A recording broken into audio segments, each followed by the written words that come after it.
Thanks for listening to Paper Girl Podcast. My name is Melodie. I'm the host, a former librarian, and co-owner of Meadow Market Books in Tulsa, Oklahoma. Today's guest for the very first episode of Paper Girl is my partner, my best friend, my one-man book club, I guess two-man book club. I'm two people? I'm one person, you're one person. Okay. Jared Coulter. Hello. It's me. Thank I'm you here. for coming to the podcast, baby. I didn't have a choice. But I'm not held here without my own will. Yeah, you agreed to this. Yes. Yes. I was forced into agreeing to this. Yes, thank you. It was a re-record because I recorded a version of episode 1 and I hated it because it was just me. I can't do anything on my own. I liked it. I edited it. I liked it. It'll be a bonus episode in the future. That tells you about his taste. But yeah, so we're Wait, Jared. what does that mean? My taste? Your taste. It's good, right? I don't know. I'm a little concerned now. I picked this shelf. It's a good shelf. I added to it. Okay. Yeah. All right, let's get on with So this. we're here to talk about our store, Meadow Market Books, because this was kind of the catalyst for the podcast and is a culmination of our love of reading and, you know, our interactions with the community. Yeah. So we have a list of questions that Tulsa kids sent us. You can read them in their magazine when they publish them, but And we're giving a we'll little share. teaser here. Yeah, a little teaser, a little taste, and I think we're going to probably get a lot more in depth than they will in the article. But it's because the questions were so good that we stole them from Tulsa Kids Yes. to answer them here. Yeah. Journalists supporting journalists and all that. Yeah. Yeah, so they want to know a little bit about the background, what inspired us to start Meadow Market Books, and what's special about the location. Well, I feel like you've told this story 1,000 times, and I think I'm thinking of that because in the first episode, the test episode, you went into detail, and so I listened to that thoroughly. And I think you tell it best. Oh, well, thank you. Yeah, so it starts really when we started dating, because we read so much and we were recommending books to each other and talking about books. I do want to say, I don't feel like I read as much until we started dating. I think I was trying to impress the librarian in my life. Mm-hmm. But I am glad you got me back into reading because I'm an addict now.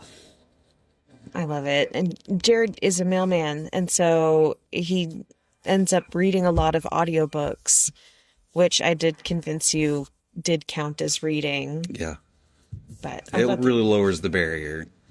But because I feel like I read so much, and with audiobooks, it, like I said, it lowers the barrier. And so reading physical books or ebooks or whatever feels a lot more easy to slip into. Yeah. So he reads a lot of audiobooks, but we are also big time book collectors. Yeah. Not of anything particularly special, but We have always loved supporting local stores, and specifically independent bookstores. And the best way to do that is to buy books. And we loved to do that. yeah. So our first indie bookstore day was 2021, Mm-hmm. and we spent entirely too much money. Yeah, sure. 2021 was a good year for indie bookstore day because we still had like Witty Books and Fulton Street and Eleanor's and of course Magic City. Yep. And so there was a really thriving indie bookstore community. And those four in particular were especially collaborative. And so we hit all of them. It felt like a big scavenger hunt to grab a book from every place and spend some time. And then in 2022, we did the indie bookstore sleepover at Magic City. Yep. And had an absolute blast, and then still hit all of the stores. I think that is the year I finally was like, oh, I feel like a reader, because I bought Kill Creek and laid on the floor in Magic City and found myself completely sucked into that book. And that was one of the first used books we sold, because I put it on the shelf over here, sold it to a friend of mine, and said, this is the book that got me into reading. And or back into reading. So Yeah, after Kill Creek, it's rare to see you without a book in your hands if you've got some downtime, and that was when I'm really not playing exciting. video games. Yeah, an avid video game guy. That's okay. You can have multiple Oh, I interests. used to love reading game guides when I was a kid. Oh, yes. I wound up with Guitar Hero 2 because of a Game Informer. Well, okay. That's it. Fallout 3 for me. Went to GameStop, had Fallout 3 was on the cover of Game Informer, and my grandma was like, "You're looking at that. Do you want that magazine?" And I was like, "Uh huh." I really want that magazine. Yeah. So she bought me a year subscription to Game Informer. Oh, I didn't even think about that. How much reading I did. I would comb through that magazine. Yeah, they say that children with at least 10 reading materials in their family home have better literacy rates and better outcomes for like graduating high school and college. I didn't graduate college. And well, that's okay. That's okay. And your mom had a ton of books, so it's not a Yeah, see, perfect it's not a system. perfect system. But you're a lifelong learner, which is something that I've always admired about you. And magazines and newspapers count as those reading materials. As That's long as true. the kid has access to them, that's the predictor. Did we answer the first question yet? Oh, we haven't even really started. But that all sets you up to say that we had a lot of books on the shelf. And so 2022, I also lost my job. Mhm. And so I had until August to figure out what I was going to do because I had a contract with a school. And Yes. so the contract was ending Oh, and my last I remember paycheck. the story now. Is then decided to start selling our used books, Yeah. and then you immediately got a new job, and it kind of fell to the wayside. Yeah. And then we get to the mobile bookstore. But the idea of selling used books and then the name all came from Living by Tracy Park. we lived by Tracy In Park. Tracy Park. Yeah, well, we lived in the Tracy Park neighborhood. Neighborhood. And then we saw on I think it was probably Facebook Marketplace, Yeah, a snow snow cone cone. shack, a full shack with all this stuff. And we wanted to put that in Tracy Park and sell snow cones. And then as a Sell fun little thing, books. also do books. And so, and Tracy Park, for those who aren't around Tulsa or who don't know the neighborhoods around Tulsa, it's across the street from Meadow Gold, Meadow Gold which is District. the Meadow Gold shopping district at 11th and Peoria. And it's got a lot of local businesses that we really enjoy. And we were like, oh, well, we would want to kind of be part of that, Mhm. and Tracy Park has a big field of grass before its playground. And Yeah, so next to the fountain. feels meadowy. And we're like, well, Meadow Market just feels right. And then I got the job. And so that kind of fell by the wayside. And then in 2024, I was back on Facebook Marketplace, just scrolling around. Always. Well, when I can't be bothered to drive to an antique mall, Yeah. my next best thing is to scroll social media. And I'm usually on the Love Me Two times Instagram, but when I've exhausted all of the posts I haven't seen, then it's on to Marketplace to see what people are selling from their homes. And someone was selling this camper that had been completely redone to be a retail space. And I showed it to you because I thought the camper was just really cute. The paint job was really cute. Yeah. And then, like I encouraged you to do something with it because I'm never brave enough to go for anything, but I know that if I throw an idea at you, you're going to run with it. And so that's what happened. I was like, oh, that would be a bookstore. We could put the bookstore in there. Yeah. And then before I knew it, I was like, oh, we're actually doing, I didn't just do a funny little bit. Well, you made a little bit and then I made a bit. It's always a bit with us. Always a bit. I posted it, like I shared it onto my feed and I was like, Dear Sharks, I'm seeking an angel investor for this. I think it was like a $5,000 camper, of $5,000 to turn this camper into a mobile bookstore. And people glommed onto the idea. They were like, I'd do it. I would contribute to a crowdfunding campaign. And I was like, oh, well, I've got 1,000 friends on Facebook. If everybody sent me $5, and then people did Venmo me $5. Yeah. And so we ended up starting an Indiegogo campaign. But while we were in the process of setting that up, the camper got sold. Mhm. And that didn't stop us. And so we kind It of should kept, have. no, you know what? I'm glad it didn't, Well, because yeah. all of it, though, that was a chain reaction of events that set us up to be here today. Yeah. So to cut the story down, we ended up finding another camper, and we were overly ambitious, and we're like, this camper is gutted, but only has floors and insulation, but no walls or anything else done to it. And we were like, oh, we could do that. Yeah, well, like, it's a white camper. We can paint it Yeah. cute. We can put walls in. We'll learn how to wire a camper. We have 2 kids. Fast forward, it's been in our driveway for over a year with nothing done to it. I bought walls We in had January walls, of 2025. which we leaned up inside of the camper, which I think damaged the structural integrity of the camper. But that's for the problem of the person that we sold the camper to. Yeah, and so at the beginning of 2025, I had done the 13 magical nights, where you make 13 wishes and you burn 12 of them, and then you're left with 1 wish. And that's your job to make that happen. The rest of the wishes can or cannot happen. You read tarot cards to kind of get an idea of what the next few months are going to look like. And then that final wish is your responsibility to make happen. And that final wish happened to be to make Meadow Market happen. So in November of 2025, toward the end, I was sad. We put the camper up for sale. There's no chance we're going to be finishing it. This is another dream that's going to have to, lie dormant. A transition. And that same day, I was like, oh, let's go get coffee on Cherry Street, because I'm sad and I don't want to make coffee and we need beans. And I'm an enabler. And you're an enabler. And we wound up at the coffee shop next to the old gas pedal building. It's a flower shop that was on Cherry Street for most of the beginning of our relationship. And it's been a special place for us.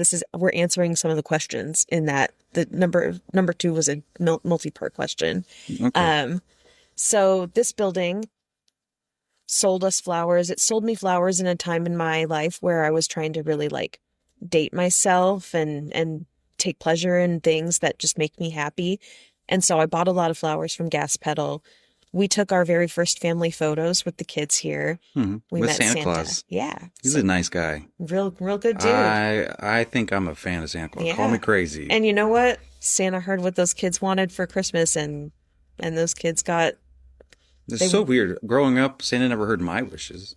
But he heard the kids' wishes. And no, Santa heard my wishes, but I got GameCube and Xbox confused. And so I said Xbox, but I meant GameCube. You got what you asked for. I got what I asked for. And then I became an Xbox kid, or raggy. Xbox kids are weird. GameCube kids are a different kind of weird. Yeah. Anyway, we're all a little weird. Back to books. And, we bought our wedding flowers in this room when we got married at Magic City Books. Mm-hmm. And they expanded into a lot more like apparel and home goods. And so in September, they closed down here and moved to Broken Arrow. And in the back of my mind, I was like, oh, that would have been a cute little bookstore, but I never really entertained it because of the camper. And then every time we were in this area, there wasn't any information on what was going to happen to the building. Also, it's Cherry Street. And it's Cherry Street. So like, what are the chances? I didn't think we'd be able to make it happen. Surely someone had their sights set on this building already. But the day that I put the camper up for sale, sad. We were here. We go get coffee. And there's a for lease sign in the window. Mm-hmm. So and I'm like, that's definitely not been there. I made Jared drive around twice because somebody was behind us when I was trying to get it the first time. We're just going the wrong way on the street anyway. Come on, people. There's an arrow. We were also going the wrong way. Yeah, but we were doing it with purpose. Yeah. When you're driving, you're always right and everyone else is wrong. Exactly. So I texted the number because I'm a filthy millennial, and the landlord called me like an hour later. I was in the bedroom and I talked to him. I, figured out the terms. And then after we got off the phone, because I said I needed to talk to you about it, I went out and told you the terms, and your jaw hit the floor. And you were like, I think we can do it. I thought when he reacted that way that it was because it another door closed. And And but I'm an enabler. you are an enabler. And so we toured the building. We've spent a lot more time in it than the landlord has the last few years. He's a nice guy, very hands off. And we walked in and we're like, we could do this. This could be real. Yeah. And then here it was. Here we are. Yeah. So that's the story. That's question one. Question you one. said question two was a multi-parter? Well, that was technically question two. Question one was our names. Oh, do we do that? Hi, I'm Jared. we did. But in case you forgot, I'm Melodie. So what makes us unique as a bookstore? Oh, I don't know. I don't want to be unique. People have asked us a lot, like, what is your focus? What are you gonna? And I think my view on it is that we're going to focus on what interests us and what other people ask of us. Because I don't want to say that our focus is engaging with our community and supporting our community, because I feel like any local business that is worth their weight is doing that. Like, you don't open a local business not just to not support your local community. And I feel like all the local bookstores already do a pretty good job of that. But I think our focus is to continue that and ensure that is something that continues to exist and flourish, as Tulsa is a great place for community and supporting each other. Yeah, I don't think Tulsa could ever have too many bookstores. No. The reaction that people have had when they come in here, they always say, oh, Tulsa needs more bookstores. And fortunately, unfortunately, a lot of Tulsa's local bookstores closed within the last year and a half, which is awful. But, it is the nature of this time. And, this is a gamble. Opening a small business is a gamble, and it's hard to see people that we care about close a business, and then to make the risk of, well, what makes us different about them. And I don't know, I'm just hoping that this thing is, though, I don't want us to be different, because I want to be what I admired, but I guess you want to be different in the sense that we don't want to have to close ever. So I don't think I don't think we're trying to pull any tricks. We're not trying to do anything to like game the system so that we become successful or anything like that. I think we just want to do what feels like the right things to do to make this work for us and the community and the people that want to come in and buy books or anything like that. And so I think that would be the answer, is that what was the question? Verbatim? What makes us unique? Yeah, I would say nothing, but maybe just with us. with a positive spin. Yeah, it's us. We're unique. We're special snowflakes. Well, I think that's what makes Magic City unique, is that it's run by a nonprofit with a big focus on literacy. Peace of Mind is very like metaphysical, and they support a community that is pretty underrepresented in Tulsa. Speaking about, not the big major religions, and focusing on spirituality in that regard. And, Oak Tree has their focus on rare books. Gardeners is, used books, but, full of bestsellers, and they prioritize high interest. Gardeners feels like the Strand in New York City, like a kind of like a version of that. Like a unique staple, a place that you've got to see. Yeah, when I was in the basement at the Strand, it was, I felt like I was roaming the stacks at Gardner's in a very, very good, positive way. I love Plus, it was cooler down there. It was so hot when we went. Yeah, it's real hot in New York City in the summer. Breaking news. I think the one thing that I would say makes us a little bit different is accessibility for local creators. Mm. And I don't mean that as a dig on anybody else. I just think that because of our positioning, it's a little easier for an author to come in here and say, "Will you carry my books?" And And then we we haven't said, excitedly jump up and say, yes, yes, yes, yes, "Yes, yes. yes, yes, here's a Sharpie, sign them. Let me get your information so we can pay you when your books sell." And we haven't said no to anybody yet as far as Tulsa authors. We've said hold on a couple of independent authors who have reached out to us. Yeah. Just because, We've got a lot starting a going on. business and vetting those things is a little harder, Yeah. when they're not local. But, people walk in and give us a couple copies of their books and we make them sign them. And I think that's the one thing that really that sets us apart. But that's not to say like that locals aren't supportive anywhere else, because that's not true. As a person who has participated in the Magic City Book Bash, I think Magic City is providing something really special to local authors, and I think we're just adding to it. And I For like sure. that. So our next question kind of falls in line with that. What kind of books people can find here? Specific Whatever you want, emphases. but you have to ask for it.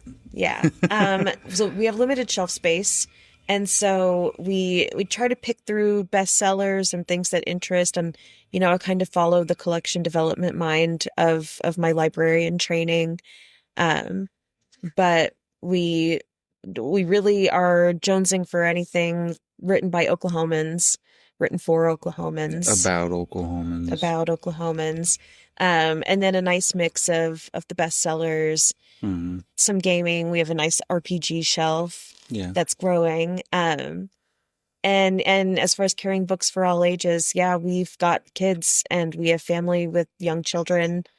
We want to make sure that everybody can find something that interests them or gets them excited, makes them want to read. And then, of course, we're always open to making orders. Yeah. I hope it's we have an ever evolving shelf situation. Yeah, I will say not once has the store looked the same No. at opening. There's always something new on the shelf. Something's rearranged, something else is featured, which has been really exciting. Even last night I was in here recording with Jess McCutcheon, and then after she left, I inventoried some new books. And so the shelf looks different from when you left. Yeah. And the next question there is, what about gift items? Do we work with local artists and makers? Yes. Yeah.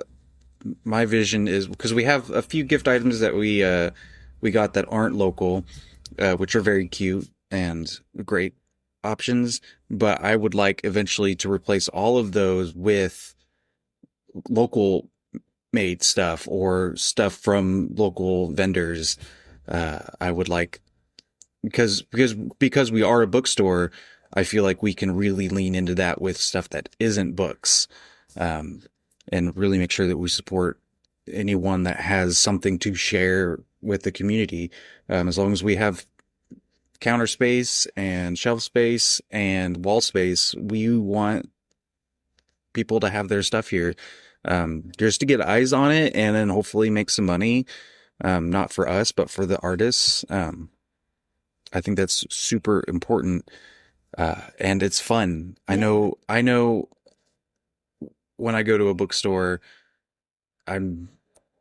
sometimes you find the one book you want, but you want to add a little bit extra, and finding a really cool art print or a kit for doing a craft, or even just something to make that day a little more memorable because you have a new keychain or something, is all part of a fun experience. And knowing that, oh, someone that I maybe know or could know or live in the neighborhood next to had a hand in that is, I think an experience that ties us all together in a really fun way. Yeah. I love every time somebody's looking over at the gifts area, and they pick up something from like Blue Prism or Banana Franklin Art House. And I talk about like interacting with them at the farmers market and, oh, here's how you can Yeah. find more of it. And it's an opportunity for us to market people that we really care about Hmm. and that we enjoy their art. And then also like lift up local makers and kind of take a little bit of the burden off of them because doing the market scene is hard. Yeah. And but there's really just you can't rely on just having a website, and not everybody has the money to run a gallery. Yeah. And some of the stuff just doesn't make sense to run a gallery. So anytime we can partner, it feels really good to be able to partner and uplift. And Hmm. we've got this space, and I'm really excited to use it. For sure. Hopefully one day we'll get to a point where we have to be choosy, which is going to hurt. But we're not there yet. We want stuff in here as much as we can. Absolutely. Yeah. Um, Talk about buying and selling used books. Can people bring in books to trade? Yes. Yeah. That's like you heard at the beginning, that was the start of Meadow Market Books, was in used books. And looking at the used bookshelf from afar, very few of our books are still on that shelf. Yeah. They've been purchased, which means they've got new life. Yeah. And I'm really excited about that. I was blown away by the support for the whole process of used books, because I feel like that is a market that exists, especially with gardeners, but people seemed really excited to bring in their books, and something comes off of that shelf almost every day that we're open.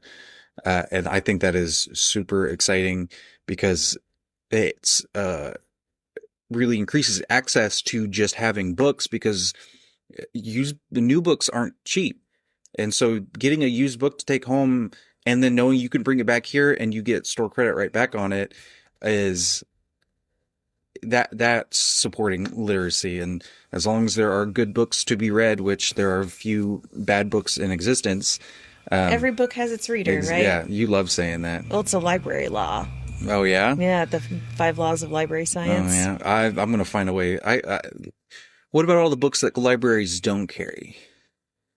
And if they don't carry them, it's usually like because, Oh, that community doesn't need that book. yeah, the community hasn't asked for that book. Because usually if you ask the library to carry a book, if they've got money for it, they'll do it. And then if they don't carry it, they usually have a way to access it. I love interlibrary loans. Oh, yeah, you do. Interlibrary loan. That's how I read that Steve Martin book. I wouldn't have been able to finish my book without interlibrary loan because I needed a book published in the 50s that one university in Kansas had. Cool. So we love the library, obviously, as a former librarian. Mm-hmm. There's nothing I love more than making sure that there's access to books. And so I'm excited to still be part of that community. I want to talk about events. I love them. Yeah, we have space, which is hard to come by as creatives. And so we want to be a hosting ground for that. We are hosting some comedy shows. Yeah. We have an improv duo, and we have some friends in an improv duo. So we'll be doing a show in February called Brad Habble. It's in February? It is in February. Man, I got to look at the calendar more. I made the poster for it. I don't... But we'll have a little improv show. It's a small space, but it's bigger than some of the spaces we performed in. Yeah. So we can make it work. Yeah, for sure. Good. I love that idea too of a tiny little space for a tiny little thing, because when you're in a small space, everything feels so much bigger, like emotionally, and a big connection point. Yeah. You can't sit in the back of the room and divorce yourself from what is happening in the rest of the room. You're involved no matter what. 100%. I think I talk a lot about a comedy show that we saw in the back room of an ice cream parlor. Thanks, it could fit maybe like 20 people. And that was the most fun I've ever had. And I felt really connected. And, sometimes when I see comedy shows, after we leave, I might like say thanks so much to the comic as I'm like scurrying out, but I felt really empowered to like stay and have a little conversation with the comics, Yeah. and it felt like we were all friends who had had this shared experience together. That's how we got Hugo Willie at Make 'em Laugh. Yeah, And that's fun. we made a connection, and we got to really see his work and had a great time. Um, in addition to the comedy nights, we've got one coming up in March with Brett Jeffries. Yeah. She's put together a really great cast. That's an uh, invite only set to kind of test the waters for her. But she's really excited about it. She's also planning to host a book club specifically talking about social conditioning, so avoiding scams that like people give away their personal information, like filling out those surveys that are like, what was the make of your first car? Fun nostalgia, and also a bank question. So it's a nice opportunity to kind of help the community in a way. That's fun. We've got a book club coming up second Saturday of February. We're going to be reading The Artist Way with Third Space.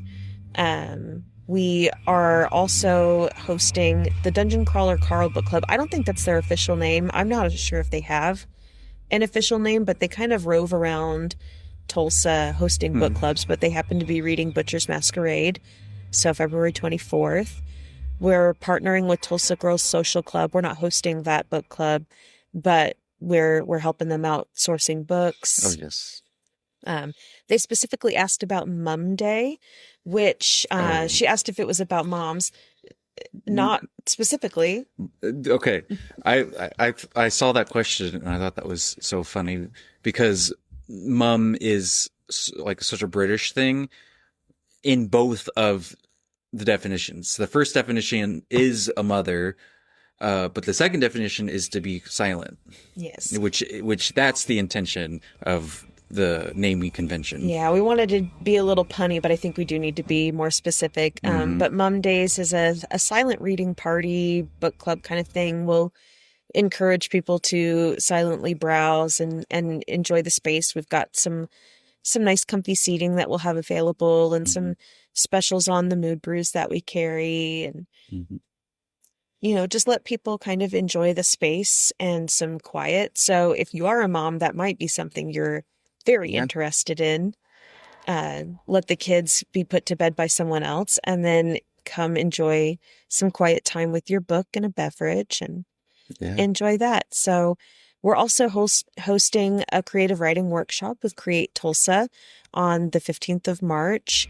We'll be doing that in conjunction with Jess McCutcheon and her Side Quests and Shenanigans endeavor. So we're going to have a really great time. The space is available if you ask us about it. Yeah. We'll look at the calendar and try our darndest to make it happen. Yeah. Like you said, we have space, and that is hard to come by as creatives. And if it's not getting used, then what is it for? Exactly. We've already used it up. Yep, it's all gone. Used it right up. Space. Yep. We've used the heck out of the space since we got it. Rehearsals. It was like a week after we signed the lease, when it was just not even the yellow wall hadn't been painted at all. The shelves hadn't been put in, and all we had was a rug. Yeah. This rug here, and I had folks come over and do a rehearsal in here for an original play, Rough Run. Yep. And then we've done some improv rehearsals in here. So we're recording a podcast in here. So there's a lot to do with the space, and we just want to make sure that people feel like this is a shared opportunity and a shared space. And I'm excited to see the culmination of that today. When we're done recording, we're going to be opening the doors, not for business, but to do some community organizing during the national shutdown to protest ICE violence. We'll be making signs for the demonstrations that are planned for tomorrow. We'll be handing out some supplies. We'll be watching some documentaries. So we're going to release this podcast in like 2 hours. So if you happen to hear it and you want to come by, share in community, we're not selling anything today, just spending time with our people. Yep. And getting informed and making calls to representatives and using our voices. So We've been using our voice for the last hour. yes. Last few questions. Are there books that you'd like to recommend or anything you'd like to share? You first on this one. Yeah. So we both just finished reading both Mutual Aid by Dean Spade and My Year of Rest and Relaxation by, I forgot her name. There's an O. Yeah, it's like Otessa. It's on our Libro and our bookshop. Yeah. It's got a great cover. It's the Riverfield Parents Book Club pick for February. Okay. Yeah, the cover's fantastic. It made me kind of understand why people liked Catcher in the Rye. I didn't like Catcher in the Rye. I've got to go read Catcher in the Rye just because I love the spicy take. So here's the thing about Catcher in the Rye. I hate that book. It's not for you. It wasn't for me. Listen, it's really and truly the audience is Holden Caulfield, 17-year-old angsty teenage boy. I'm not any of those things. I was an angsty teenage girl, but I read Catcher in the Rye when I was in my early 20s. And I was just so annoyed by him. I find myself annoyed that there's a specific time that you can read certain books, but then I think I don't read picture books right now. And the specific time for those were when I was a child. But that doesn't mean I couldn't get anything out of it. You should read some picture books. I'd dig into a picture. You know what? I'd take it all back. Yeah, you have to. I wrote Clever Woman because of a picture book. What? Yeah. Yeah. I was telling you I'd taken an edible, and I can admit to this now that I'm not teaching anymore. I didn't take the edible at school. I took the edible that evening after I had read the book to the kids, and it's called Codebreaker Spy Hunter, and it's about Elizabeth Friedman, the mother of cryptography. Yeah. And she got her start in code breaking trying to decode Shakespeare plays for evidence that Francis Bacon wrote them. That's and so fantastic. In an edible induced rant, I was telling you about the book, and then I was like, well, maybe Shakespeare didn't write all his plays. What if women wrote his plays? Because women weren't allowed to be literate, which is, they were allowed to be literate, but, because England was at war with France, there was, suspicion of treason if you were a literate woman carrying around written work. And then suddenly I was at the library researching Elizabethan architecture and writing a book about what if women wrote Shakespeare's plays. Okay, so if that haze got you to write that book, what is it going to take to get you to write the Care and Keeping of You play that you've been talking about? I need to re-up on my edibles. Okay. Because that was also such a fun idea. I've still been clinging to it. Yeah, it's still in the works. Just trying to clear my head. Life been lifing. Great. For me, recommendations. I don't know. It's hard because I just think about books that I recently read. And I don't have my story graph in front of me, so I don't remember what I recently read besides Mutual Aid, which I think everyone should read, and My Year of Rest and Relaxation, which was really good. Holly is coming to mind. It's Stephen King. I really enjoyed reading that. We're going to have to do a counter for times Melodie cries in a podcast, and I cried last night. Just a little teary toward the end. Just laughed at me. But we also talked about Stephen King, so I think Stephen King mentions have to go up there. Yeah. I'm trying to read all of his books before he gets canceled for something. I'm like, there's something there. But I mean, I guess if the scenes in It didn't do it, what will? Yeah, I think if people have a criticism of Stephen King is probably those scenes in It. I just still love that book though. We could just not read those scenes. Yeah, I won't get into it. Yeah. If you want to hear my opinions on It, well, ask me about them. Ask me about them. I'm looking at it. Dungeon Crawler, Carl. I mean, you probably already know about it, but just to reiterate, it's stupid addicting. You'll start the first one and be like, actually, I'll have another, and then actually, I'll have another, and then And soon they're you're on to the last one. huge books. Yeah, that's why the audiobook is I so was great. shocked because you read them on audio, and you read so much audio that I don't really like have a sense of the time it takes to read those books. And then when we unpacked, we ordered one copy of the entire series, one copy each, and I read this huge book and I opened it up. It was all that one copy each of the series. Yep. And then it all got bought in one fell swoop. Thanks, Jaden. Yeah. His hairdresser recommended this book, And then she bought all and the then books. she went and bought them because she had done them on audio too, but she Yeah. wanted the shelf She's trophies, a which is shelf trophy. fair. Yep. You should have the shelf trophy to congratulate yourself for that. Also, the covers are cool. They are They're really fun to good look at. covers. We should look up the cover artist. I'm getting really interested in cover art processes right now. Yeah, it's like when you realize movie posters were designed by somebody, and then you start, looking across the. Did you know the Star Wars poster it's a drawing? It's a drawing. Half that movie is a drawing, or those movies. They hand drew in the backgrounds. Really? Yeah, in the first few, I think, and then in the prequels they made 3 miniature models. I'm sorry. We're getting off track. No, I'm excited to learn something new. I just love yapping. I think my final question before we wrap this up so we can open Do you the have doors. a question, or is this a question? This is not a question on here. Oh, It's something that is it I for want me? to ask everybody. Yeah, I guess it's for you. Yeah. For me? Something that's surprised you about this point, up to this point in your journey as a reader, as a bookstore owner, as a writer yourself, a creative. Something that's surprised me or that you find interesting. Yeah. What I find shocks me every time when I'm reading is how prescient novels are. And you could say that about like 1984. You could say that about Parable of the Sower. Parable of the Sower.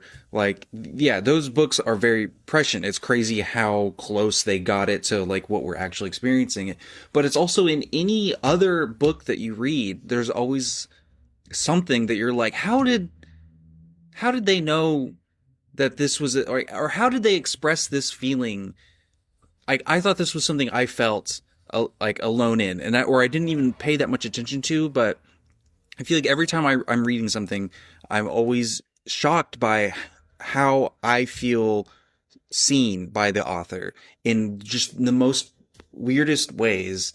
And that's something that has surprised me. And I think if more people knew that was an experience they could have through reading, I think more people would be excited about reading. And I mean, in nonfiction, in fiction, literally anything, you're going to be reading and see yourself in it, or find how someone so different from you will always have parallels to what you are experiencing or how you feel. And that's something that continually surprises me every time I pick up a book.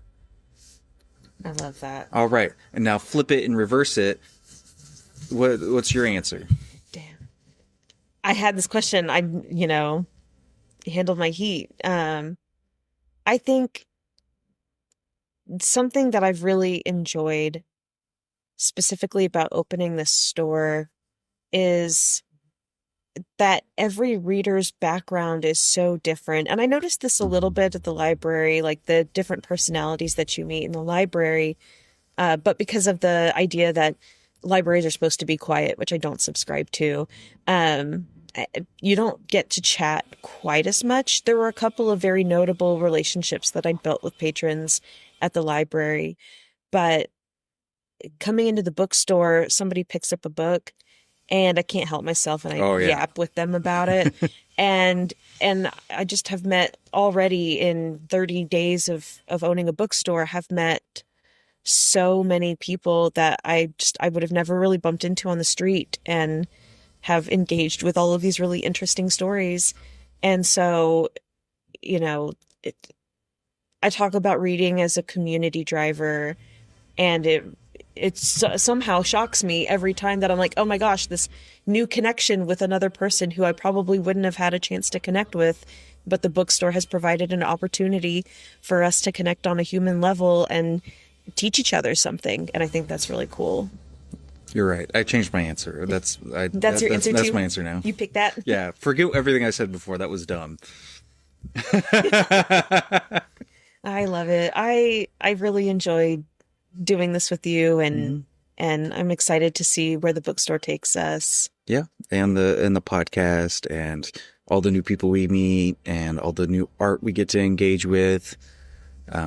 It's such a good time. Yeah. I think this is, we're wrapping up here, and I just wanted to give the community a huge thank you for the way they've really rallied in our favor and supported us. The folks at Magic City Books, our old friends at Witty, Tyler Thrasher, all of the artists that have participated with us. And Mary about to walk in the door, but it's locked. Yeah, that's okay. We'll be open in just a moment.